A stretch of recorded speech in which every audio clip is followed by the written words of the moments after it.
Hello everyone, this is Venom, and welcome to another week of Starfield Mod Spotlights. And today we have got another mod author spotlight for you. So this week I was actually planning on doing an actual mod spotlight. Unlike last week where I was planning on doing an author spotlight, I decided to go ahead and switch the author spotlight to this week. And while I was going in, I actually noticed that there was a mod uploaded by someone I had already featured before, called wSkeever. I happened to see this on the front page. He just uploaded this today. And it is a sit to add ship to fleet. And that actually got me thinking, hey, let's go ahead and check out Skeever's page. And hey, he is actually an author I want to go ahead and spotlight, so we're spotlighting him today. So, again, this is the series where we don't just spotlight the mods themselves, we actually spotlight the mod authors. Now, wSkeever is the one who created this mod. He uploaded it as well. He is a mod author we have had on the channel before. He's had some other mods. And like I said, this week I happened to pick up a mod he uploaded today. That got him in my spotlight for today, so let's go ahead and check out his page. So, actually before we do that, let's go ahead and check out the mod that kind of got me to look at him. This is definitely another one of those things to where, you know, this kind of should have been in the game already, and it wasn't, and I like it. This is sit to add ship to fleet. So if you played the game and you've done any kind of space combat and you try to take over a ship before, to take it over, you've got to disable the ship, obviously, disable the engines. You've got to board it, take out all the intruders, or not intruders, you're the intruder. Take out all the bad guys on it, and then when you go to sit on the ship, you have a chance to, you can take it over if you're able to do so. The problem is that to take it over, it automatically makes it your home ship and transfers everything over to that ship. So you can't just take the ship and then go back to your own ship. You actually got to make that your home ship. Now you can technically, if you very quickly, because it also automatically undocks you when you make it your home ship. So if you very quickly, when it undocks you, do a 180, can target your old ship, the ship you were using, and reboard it, you can kind of get back on it. That is a pain in the ass, because the ship does fly away. And if you don't do it quick enough, you don't get it. You got to go land at a spaceport to get your ship back, or, you know, switch again. So this is a big one. Just land on it, or sit in the ship, add it to your fleet, and you're good to go. This is perfect. This is another quality of life mod that, again, should have been in the base game. Excuse me. So, and yeah, that's exactly what it says. Just sit down. You get the option to add the ship to your fleet. You're good to go. Let's go ahead and take a look at some more of wSkeever's mods here. There we go. So we got quite a few. These are all pretty much a lot of quality of life mods. There are some visual mods, but let's go ahead and take a look. So, one is a ship power allocation fix. Let's take a look. Open up a new tab.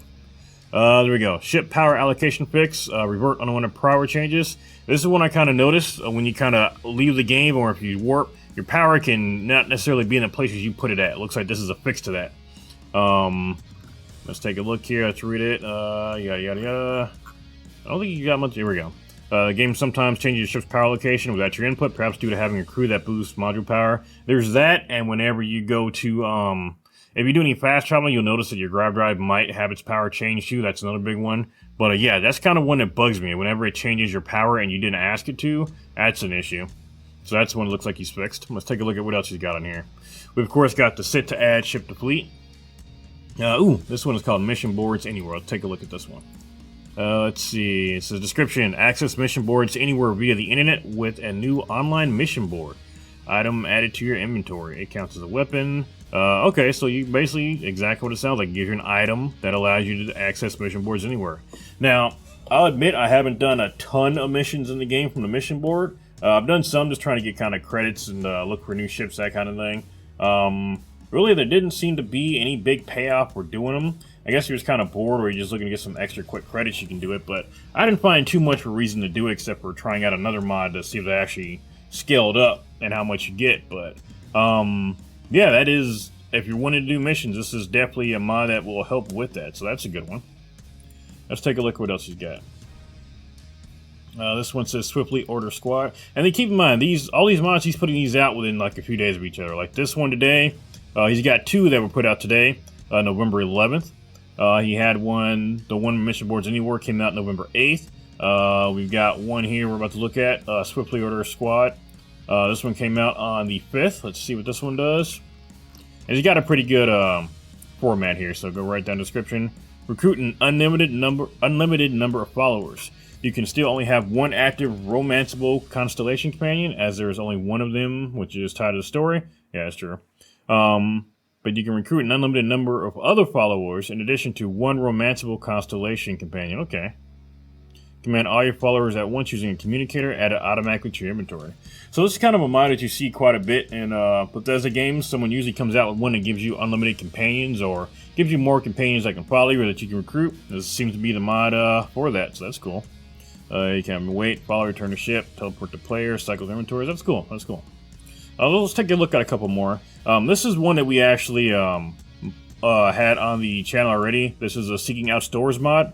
This is the one that you can use the terminals in cities.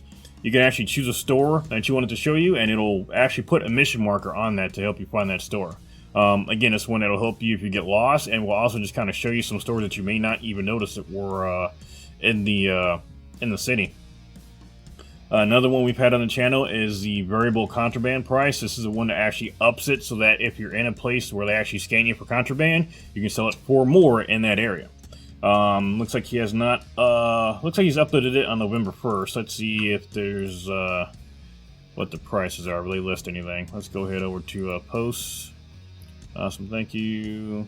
Okay, I don't think he's got, he's up. I think people were asking him to add, more. I think right now you can sell it for like 3 times what you would normally sell for. I think people were asking for like a times 10 version, which I also kind of agree with. Times 3 is not necessarily worth it for me to smuggle contraband, but times 10, yeah, I'd probably do that. Let's see. Ship Command Challenge Fix. I want to take a look at this one, because this one looks like it's a fix to something I didn't know was a problem. Ship Command Certification Challenge Fix. Description: the Ship Command Certification doesn't work on ships you take over or steal. It only works on ships you purchase, or purchased by, or given to you. It's because the game double decrements the spaceship crew, active right, yada yada yada. So I guess there is a perk in the game that does not work unless it's one of your own ships, so, or a ship that you buy or was given to you. So this is another bug fix, it looks like, which, again, that's good. Let's take a look at one more here. What does this say? Thruster fixer. What is wrong with the thrusters? Thrusters. I can't talk. Acculander thruster fix. Shroud. What's wrong with the thrusters? The vanilla Shroud Acculander landing gear has duplicate geometry for the thrusters. This geometry is too big and sticks out under the ship. Clips your stuff. Okay, so I guess it's a bad design choice, or bad not design choice, but bad design for some thrusters. So that's good. So yeah, looks like wSkeever he's doing the Lord's work here. He is going through. He is not only fixing bugs, but he is adding in some really good quality of life stuff to the game. So that's a big one. Now we have, of course, had some updates for Starfield, official updates. There's not really been anything gameplay-wise. No real gameplay changes so far. I think they added in more crap like DLSS or whatever. I'm not even sure what that is. I think it's got to do with like I'm going to be honest, I got no idea what it is. I think it's got something to do with graphics or monitors or something like that. I'm not too technically savvy on that. I really couldn't tell you. I probably sound like a dumbass talking about it since I don't know what it exactly what it is or can explain it at all. But yeah, there hasn't been anything major. There hasn't been any additional talk about the DLC, which, I'll be honest, does not necessarily shock me. Again, it's usually a bit before we get Bethesda DLC for their games. In fact, I should probably go back and check. Now, I feel like Fallout 4, we got a lot of DLC fairly quickly, though, but we also had a lot of smaller DLCs, which a lot of those were like the workshop stuff, the stuff that people didn't like. So the big DLCs, they did take a while to come out. Again, I'm hoping we don't have a lot of small BS, or if it is, that either A, it's for free, and B, it's worth it. Like, I could definitely see something to where they add in, like, instead of a workshop mode, they add in, like, a whole new set of ship parts, like a whole new ship company comes into town or something like that, or like some kind of custom ship company like that. Yeah, or like a custom base company. Or again, like I said, I would love to see something to where when we actually put in time and effort into the game, where it's actually, we get to keep that time and effort. We get to keep our ships or our bases or the credits that we earned. This is going to kind of take me off on a bit of a tangent. I have, like, people are taken to the... They've taken to the gimmick of Starfield a lot more than I thought they would, but because they have, a lot of the features of Starfield have kind of gone by the wayside. I still see plenty of people that are upset that that gimmick is a gimmick, that they lose everything when they hit the end game if they want to progress to new universes. I've seen plenty of people upset by that, including myself too. But I have noticed that the people who aren't upset about that are also the people who are not interested in the other aspects of the game. What do I mean by that? Well, I don't see nearly as many ship builds as I thought I would. I don't see nearly as many base builds as I thought I would. I don't even see really a lot of people talking about the quests in general as much. Like a lot of these smaller quests you have to go out and find. I don't see a lot more of that because people aren't invested in their universe anymore. Knowing you're going to lose everything, you don't want to engage in those other systems that are going to restart. So Bethesda kind of shot themselves in the foot with their little system here.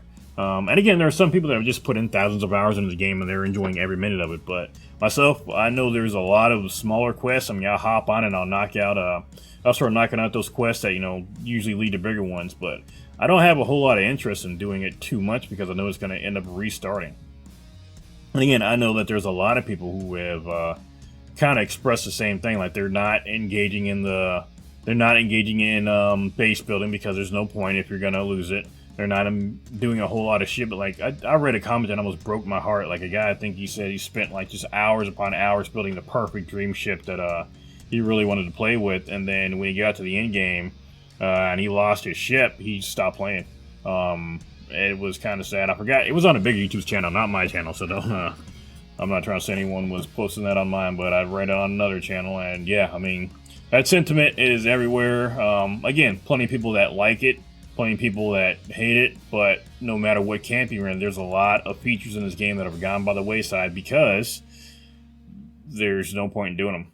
But regardless with that, there are still people that are doing good work, like wSkeever. He is putting in some very good work with these bug fixes. He's putting in very good work with these quality of life fixes, and I hope to see more from him here soon. So thank you, wSkeever. I'm going to leave a link to his channel down below. Everybody go ahead and check him out. Check out some of his mods. Again, a lot of these, they're not huge game-changing mod, or the game-changing. They're smaller mods, but they change enough that it is significant that I would definitely. In fact, I'm probably going to be adding these. I'm probably going to do that now, but I want to open up my Vortex. I think I'm definitely going to be adding these to my loadout. So that's going to do it for tonight, guys. Thank you all for coming by. Again, if you like what we're doing, please subscribe to the channel. We are trying to keep this going, as well as our other games as well. We're going to have some more Elden Ring episodes coming out this week. I'm going to be recording another one later on tomorrow. Past that, I've got a couple other things I'm thinking about doing. I think the next big thing I want to do is going to be a Destiny 2 video. It's not going to be like a lore video or anything, but I did notice that I've got a lot of squad members or a few who've never done things like Grand Masters before. And when teaching them, I realized that trying to teach them the Grand Master, they kind of have to relearn Destiny 2. They kind of have to relearn some different concepts versus what we normally do. So I think I'm going to make a video over that. It'll make more sense once I actually do that. In fact, I'm almost certain I'm going to because I'm already kind of putting the script together. So, but yeah, that's going to do it for me for today, guys. Thank you all for coming by. Again, like and subscribe. Leave any comments down below if you've got any mods you want to check out or any mod authors you want to check out. I do see the comments. Obviously, I'm a smaller channel. I don't get a ton. So, of course, all the ones that I do get, I do see. So, thank you all for coming by, and I will see you all later.